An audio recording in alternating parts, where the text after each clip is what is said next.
Welcome to Monday Morning Joe, the podcast. I'm Steve Isbitz of JoeBucksFan.com, one of the founders, one of the owners, one of the Joes, one of the guys covering the team 24/7 for the last 10 seasons. Hard to believe. And thanks for joining the podcast, which is presented by Lakeland Auto Mall, Ford and Hyundai, and Discount Garage Doors. Before I tell you about the sponsors, I have to tell you that I am going to get to quickly in this podcast why Bucks fans deserve all the defense in the world for freaking out, for being angry, for throwing things, for every negative emotion that's coming forth today. It is excusable. It is understandable. It is not a freak out. And my reason is going to be different than what you think. And I'm also sort of venting and soothing myself because I'm tired of getting stomped in the groin like this every single year. And I'm going to explain what I'm talking about here in just a second. Lakeland Ford, which is part of Lakeland Auto Mall, Ford and Hyundai. Lakeland Ford is offering factory pricing and all incentives for anyone with Hurricane Irma damage on their vehicles.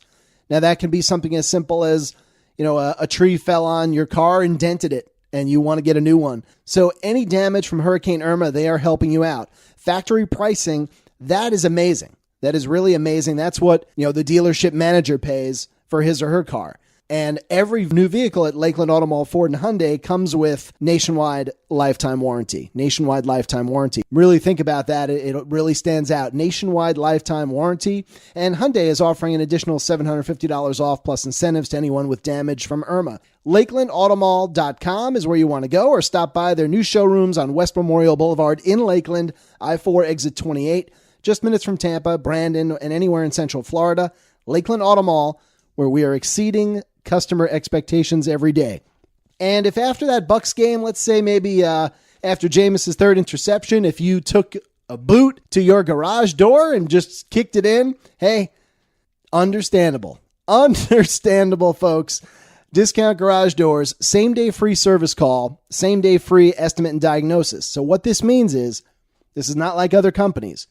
You can call Discount Garage Doors 7 days a week, mind you, 7 days a week, and let them know you want an estimate for your garage door repair or on a new garage door.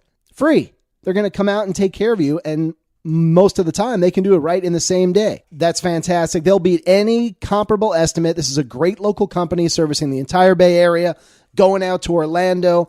1-800-866, no, sorry, not 1-800-866. Don't do that. 1-866-420-DOOR, 1-866-420-DOOR, or visit dgdoors.com. You get 10% off with your Joe Bucks fan discount code, 10% off. And they have great discounts on their websites, other coupons and things like that, dgdoors.com. Remember, 7 days a week. They've got a wide range of doors, state licensed, family owned and operated locally here in the Tampa Bay area since 2000. Discount Garage Doors. Thanks to them and Lakeland Auto Mall, Ford and Hyundai. And no, I did not kick in my garage door as much as I wanted to. But here's the deal. Here's the deal that we need to understand. Bucks fans, we are tired of this September kick in the groin. That's really what's happening. Think about what happened yesterday. All right, I don't need to spell that out for you, what happened yesterday. But last year, week 2, big win, opening day in Atlanta. Bucks head out to Arizona and got train wrecked. What was it, 40-7? Jameis got beat up. Cutter left him in too long. I was out there. I was covering the game.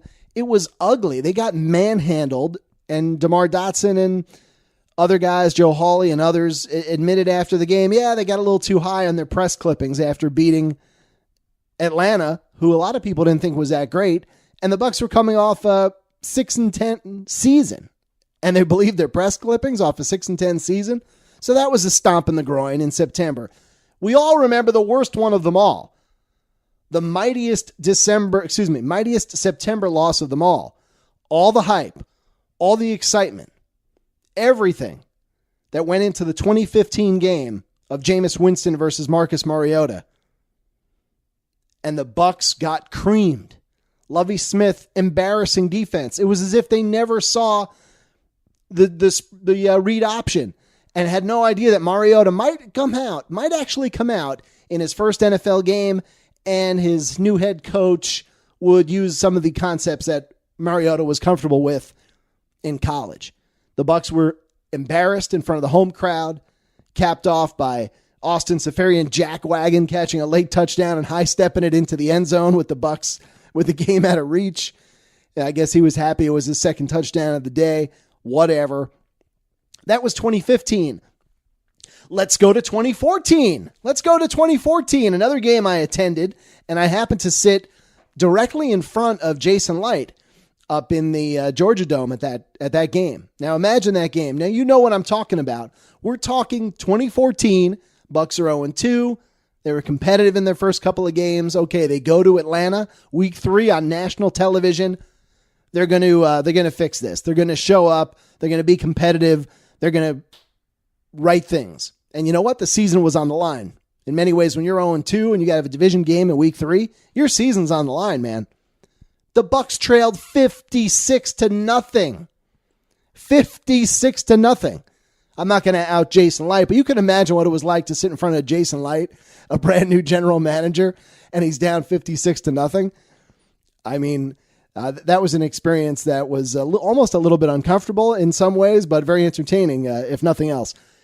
Now, that was another September bludgeoning of Bucs fans. Yesterday, Arizona in 2016, the Titans in 2015, in Atlanta. Let's go back to 2013. Opening day. We go up to New York. We go up to the Jets. And it was a killer choke job by Levante David with that last second personal foul that set the Jets up for a winning field goal. That was a crushing killer to kick off an 0-8 start. An 0-8 start to the season. It was brutal. Wait a minute. Are we done yet, Bucs fans? The torture of Bucs fans? Are we done yet? No, we're not done yet. We're going to go back to 2012. We're going back to 2012. The Schiano era is here. You know, the Bucs, there's some expectations, but, people are sort of, on the fence, don't know really exactly what to expect. So in comes Greg Schiano and toes on the line and all this stuff going on.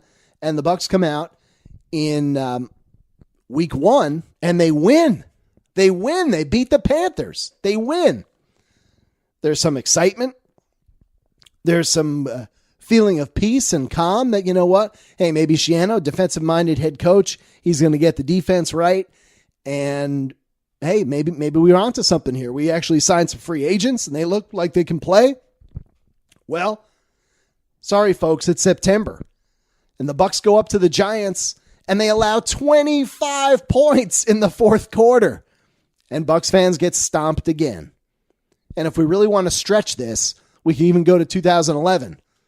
When Bucs fans' hopes are really high, they come out on opening day at home against the Lions, and Greg Olsen hands the ball off 5 times, only 5 times to LeGarrette Blount, after he just came off a league-dominating 3/4 of a season the year before, their number one weapon entering that season, and they don't give him the football. And Olsen, after the game, was like, we got away from it, and it was a close game. There wasn't even any reason to abandon the run like the Bucs did yesterday, but that's stretching it. The reality is, if you go back to 2012, this is the 6th year in a row, 6th consecutive season that Bucs fans have been stomped on in September, early, stomped on, dealing with a non-competitive like situation or just stupidity or whatever you want to call it. And we're tired of it. We are really tired of it, and a lot of fans are beaten down by what keeps happening to this team early in seasons. I don't have it in front of me, but this team is 1-3 how many years in a row? Can't get out of its own way to start a season? Now, I'm not blasting Dirk Cutter here. Last year, look, they won opening day. Everything he did to prepare for opening day worked. They won. Same thing this year. Cutter had a lot of challenges, but this week 2 stuff, this game 2 stuff, that's not good. That is not good to be non-competitive 2 years in a row in your second week. Leadership. Where's the leadership? Where is the leadership? Now, it's a football game. Stuff happens. I don't think the Bucs season is finished, but I wanted to take a moment to give a nod, a tip of the cap, an understanding podcast hug to those of us who get that we've been clobbered and clubbed for 6 consecutive Septembers, and we need a break from that in a hurry.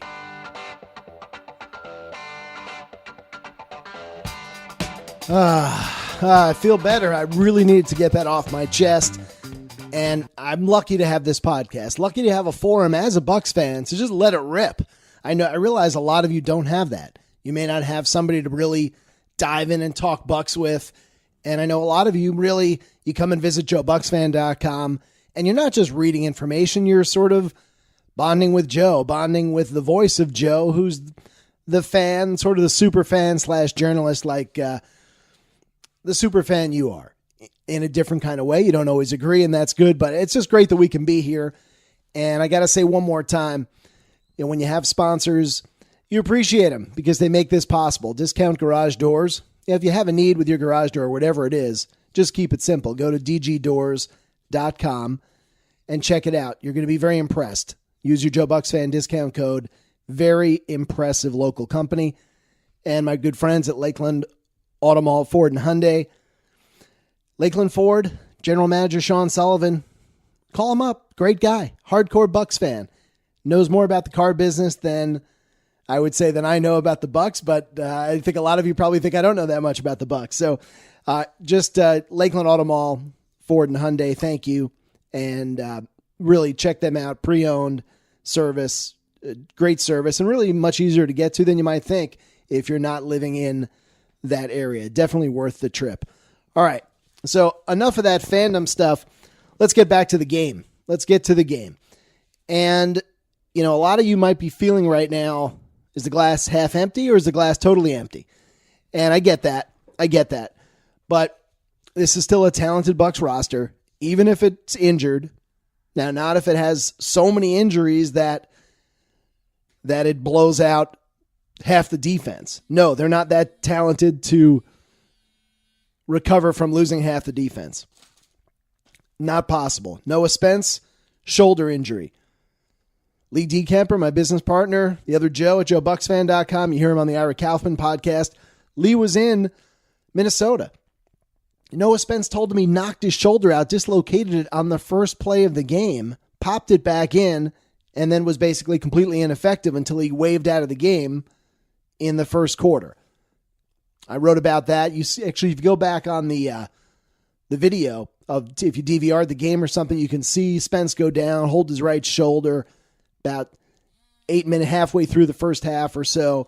Halfway through the first quarter, and he didn't reappear. Gerald McCoy, bad ankle. Obviously an issue, and he tried to gut through it. Quan Alexander is not playing. He only played a quarter of the game the other day. Tweaked his hamstring. That's coming from Dirk Cutter. On SiriusXM NFL Radio, he actually came out and said he retweaked it, quote unquote, retweaked. This was Friday night on Sirius. And he said Quan was trying to be all Bo Jackson on his interception return. That was the play that he heard it. And, it's been a while now for Quan. He missed a good chunk of the end of training camp with that hamstring. We had the video on Joe Bucks Fan of the actual injury. Rock Riley caught it on video. And now he, played a little bit of a game after not practicing. He didn't practice all week, and now he missed a game. Even if Quan comes back, you got to wonder about his football shape now. Now it's getting ugly. But hopefully he can figure this out. I don't know. If I'm the Bucks, do I think about sitting him for the next 2 games, let him really heal? I'm not sure. They have to go 2-2. They got to find a way to go 2-2 and split these games at home against Eli Manning and Tom Brady. They have to find a way to do it with their defense. And the defense needs to drive the bus. They need to slow these guys down because I think it's obvious right now, at least right now, that Jameis Winston is not somebody you're going to be able to count on to put up 35 points and win a ball game. His game isn't there right now to do that. Maybe it'll get there soon. I don't doubt Jameis at all as far as his ability, but he's not there right now. They put the game on his back yesterday, and he wasn't ready for it. Wasn't ready for prime time. And, these are some tough situations coming up. But again, you move on to the rest of the defense. Levante David, high ankle sprain. How long is he going to miss? TJ Ward, who's a veteran player, is not a young guy, and now he's got a hip issue. Brent Grimes, he missed the game completely. So, You've got Chris Baker. Let's throw in Swaggy. Chris Baker. I'm not going to bash Swaggy here, but just a dose of reality on Chris Baker. He is not a picture of fitness. Okay, right? We're gonna go with that. He's not a picture of fitness. He's not a guy who's been a big fan of practice. He's now missed more time after and you got the weird bye week compounded by Baker played about a third of the game against the Bears. Then he didn't practice all week because of the flu. He didn't play Sunday. What's this guy's conditioning level? If he's even able to come back this week, you got to wonder about that. Ryan Smith, he's just incompetent. So that's not really an injury, though. Cornerback Ryan Smith, there's not much to say. We've beat that horse. I was with you guys on the podcast after Smith was brutal in Jacksonville in a joint practice. He was really exposed just over and over again, having a terrible practice. I know I shared with you that I was standing next to Rex Ryan, who was watching the practice, who was just simply marveling at how bad Ryan Smith was. And he was also surprised, saying that the kid moved from safety to corner, and corner's easier than safety, and he shouldn't be struggling this much. You know, Smith is a second-year guy. Sure, he didn't take a defensive snap last year, but he's still a second-year player. That maturity and ability is supposed to show up a little bit. I get it was his first game, but man, he was just torched and too much cushion and didn't look comfortable. You know, and I want to give the guy slack, but I just don't buy what the team has done with Ryan Smith. We've written about this. Excuse me. I've written about this. I've talked about this. We saw it play out, and I'm not going to kill it, but reality is, and I wrote this on JoeBucksFan.com, they evaluated him. This group evaluated him as a safety. That was wrong. They evaluated him as a kick returner. That was wrong. They've evaluated him as a cornerback, and all evidence says that was wrong. So I don't trust him. I don't trust the evaluation of him. And it seems like a dream scenario to think that this guy can be any good. So the Bucs are in trouble there. And you look at Vernon Hargreaves, he might be the most troubling situation on the defense right now. Now, he's not injured. He's got his knee really banged up. But two bad games in a row. And guys are supposed to make that leap in the second season. We've all heard it. Coaches say it all the time. They're supposed to take a leap in year 2 from year 1. Hargreaves so far has not done that. Now, it's just 2 games, and that's all we have to talk about is 2 games. So you can say this is overreaction, whatever. It's 2 games. We're talking about what we're seeing, and preseason doesn't count, where Hargreaves played better in the preseason, but he's not been good, and we haven't exactly been up against juggernaut receivers yet. So tough tests coming, especially if Grimes can't come back. There's no cover for There's no cover for Hargreaves if he's got to take on the best that the Patriots and the Giants have to offer. It's a very tough situation here, and hopefully he'll rise to it. He's got the talent. He's got the ability, but he's going to have to prove, like every player in this league, that he can play banged up. He's going to prove that he's learned from his past mistakes, and he's a high first-round draft pick. High first-round draft pick. Those guys you need to become, as a cornerback, you need Vernon Hargreaves to become a top 15 cornerback in the league. You need him to become a good number 1 corner, not just a bottom rung number 1 corner. You need him to be a darn good player. And he's not there yet. Now there's a little bit of time, but you go to Minnesota and you look at, I'm trying to think of his name. Gosh, their cornerback, not Xavier, not Rhodes, the other guy, Maines, I always forget. Anyway, it doesn't matter. He was their first round pick, I think number 11 overall in 2015. So he is a year ahead of Hargreaves. And you know what? Yes, he picked Jameis the other day. Trey Waynes, that's it, Trey Waynes. He picked Jameis yesterday, but they've been talking about Waynes as a bust. They're dropping the B word on him already. And it's the beginning of his 3rd season. And he didn't have a good opening day. He bounced back yesterday. But Hargreaves needs to step up. When you have a guy drafted that high, he absolutely has to step up. The injuries, I don't know. It's Monday. You get a better picture with the first injury report on Wednesday. Otherwise, it's all just speculation.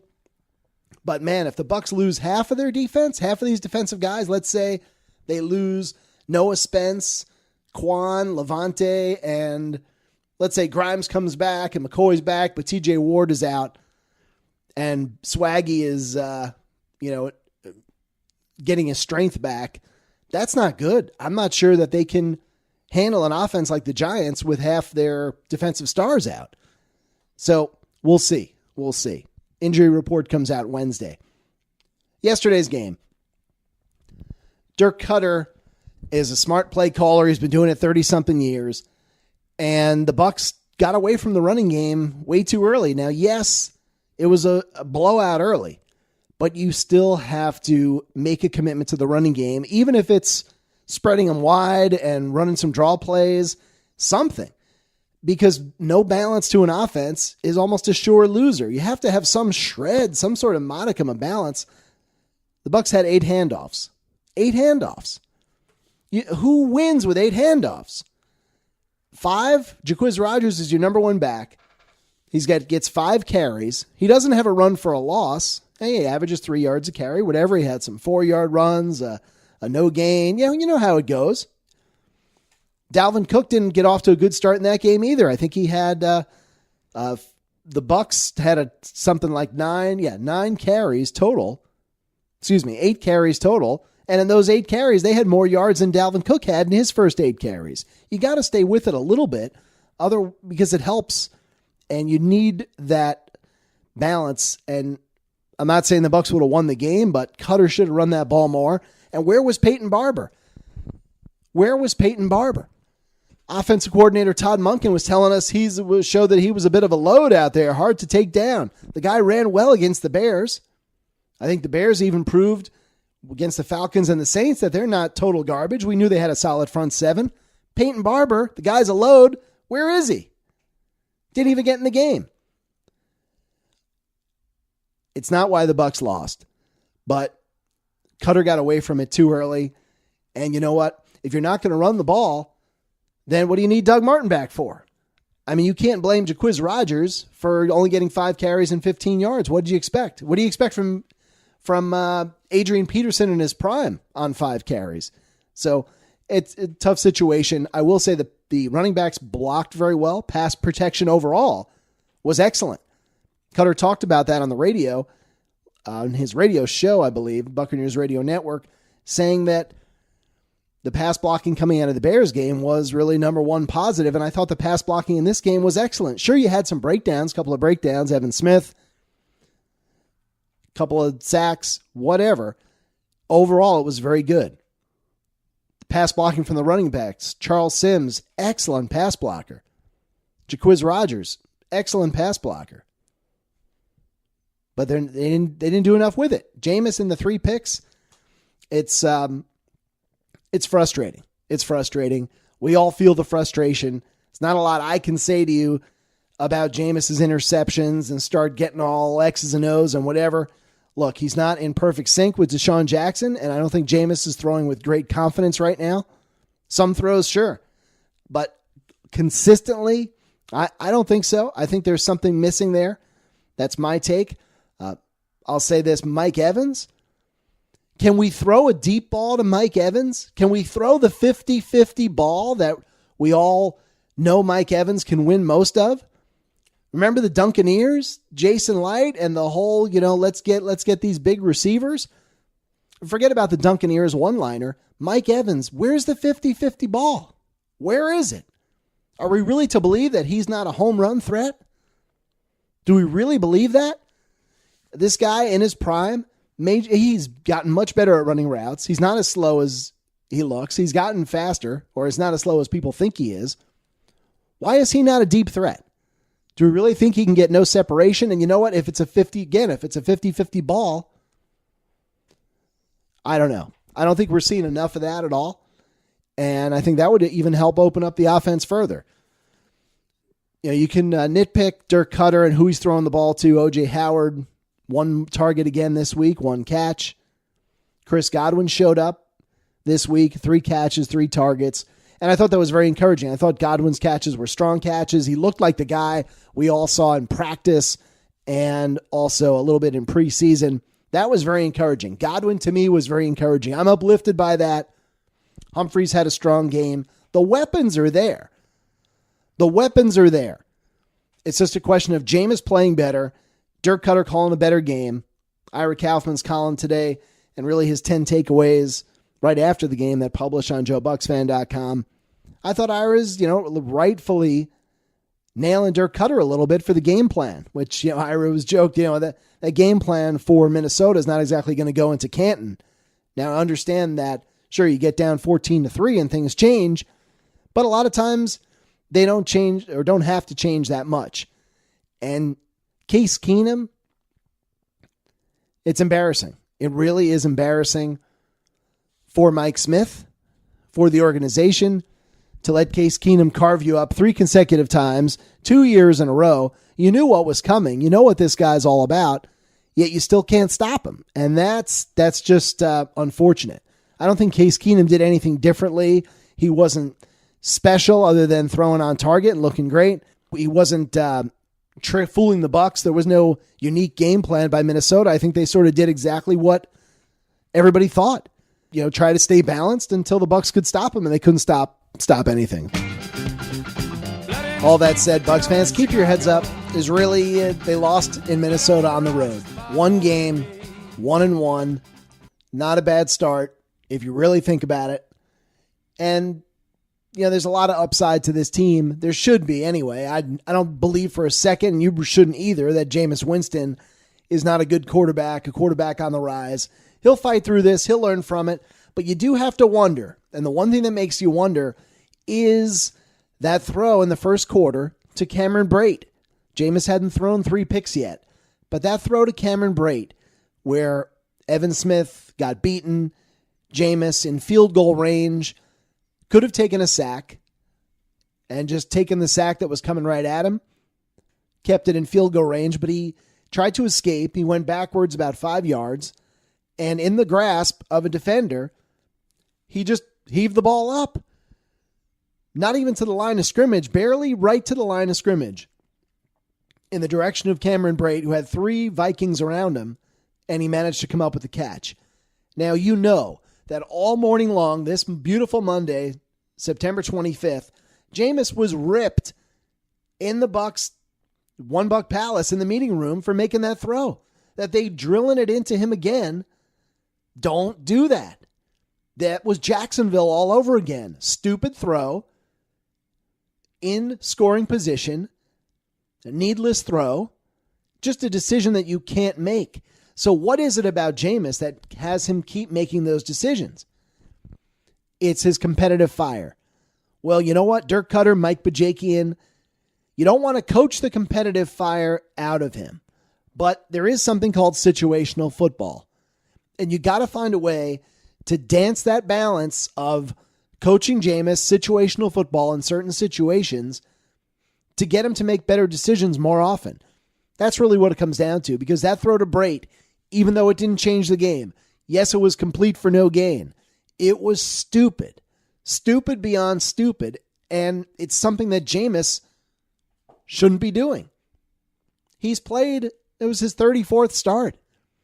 He's not a baby anymore. He's a smart guy. He can get it. Other quarterbacks have gotten it. Maturity can take time, but man, they've got to fix that. They've got to fix that, because you know what? If that was a pick six and that changed the game right there, it would have been 14-0 if that was a pick six. Could have put him out of the game right there. Can't do that. And it's just a little red flag that you hope doesn't become something bigger in a game that had a lot more problems than that one play. But still, it's a play that shouldn't have happened. And lastly, on Mike Evans and the whole anthem kneeling thing and the sitting and the hand over the heart and all the different anthem displays. You know, a lot of people hit us on JoeBucksFan.com saying, oh, you guys are chickening out. You're not taking a stand, whatever. Look, if it really interested me, if I really thought it was just like riveting stuff, we'd be writing about it and talking about it. I'm not going to just write about this stuff for clicks, because they'll get clicks. They'll get people looking at the stories and discussions, and it'll pop up 63 comments. And sometimes people see that. They don't want to read the story, but they want to see the comments. We're just not going to do that. We've never done that. And there's not much to say. In my mind, you want to protest, you want to do whatever you want to do, okay. There are consequences, good and bad, for everything. There are consequences for the league, consequences for the president, consequences for individual players, and fans can do what they want to do, and that's just business. There are businesses and employees and businesses and unions and you name it that take stances and stands on products and political policy and all kinds of things all the time, and they have consequences. I'm not saying anything's right or wrong. But would I do what the players are doing with kneeling for the anthem? I don't think so. I think I would try to find something better, more impactful, and more creative. Now, they've gotten the attention. I'm not slighting the players' interests, but they've gotten the attention of the United States. They've gotten attention of people. So now take it to the next level. Sit down with the NFL, the Players Union, figure out really what your issues are, really what you want to protest, because I think these guys are all over the place on what they're really...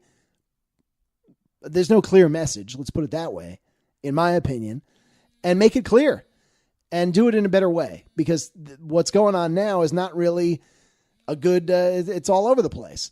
So take what you want to do and make it more effective, because you can figure that out. If I'm the players, that would be my message to them. As far as Mike Evans specifically, I think he looks real bad because the guy apologized last year, immediately backtracked after he sat for the anthem, his protest of Trump. He apologized, said he wasn't going to do it again, said it was not something he wanted to do, and here we are 10 months later. That doesn't look good. And that doesn't matter who you are and what you're doing and why. What's next? To me, it's just a little bit... the whole thing is just not well coordinated, and I hope they find a way, the players, if they want to coordinate, find a way to do it. Whether it's, and figure out how you're going to get the most TV time for yourself. And I'm sure it'll be a noble effort, but this isn't going too well for anybody. And hopefully we'll see if the NFL can get ahead of it before they alienate too many fans. But I think at the end of the day, they're not going to alienate enough fans where they're going to lose enough money where they're really going to care. It's just the way it is. Most fans are not all caught up in this stuff, and they don't watch football to get caught up in it. They don't care. And if they lose 10%, so what? So if the NFL loses 10% of its income, who's that going to hurt? It's a non-issue to me in a lot of ways. And maybe I'm rambling, but maybe that just explains that I don't really care that much and why you're not going to be reading about this left and right play-by-play on JoeBucksFan.com. Thanks for listening to the podcast, which of course is available on iTunes, Google Play, Podbean, right here on JoeBucksFan.com. The numbers have been very strong, growing. I'm almost afraid to approach Ira Kaufman when the time comes, because it's coming, when I get to tell him that this podcast is more popular than his. But you know what? We're only about 9 episodes in, something like that, 10. So we have a little ways to go, but we are growing fast. I appreciate the good feedback. To me, the feedback is in the audience, and it's going up, not going down. And you know what? When podcasts suck, they go down. So hang in there, Bucs fans. It's been tough. You've had your groin stomped again on another September, as we talked about earlier. But the Giants are very beatable at home. Bucs got a 5-game winning streak. Good things should be happening at home. There's no reason why they can't win that football game. Even with the injuries on defense, the talent is there to outscore. They just have to put it together. And there's hope. Hope lives in Tampa Bay. And hey, thanks for listening to the podcast. Thanks for reading JoeBucksFan.com. Thank you to Lakeland Automall, Ford, and Hyundai. Thank you to Discount Garage Doors.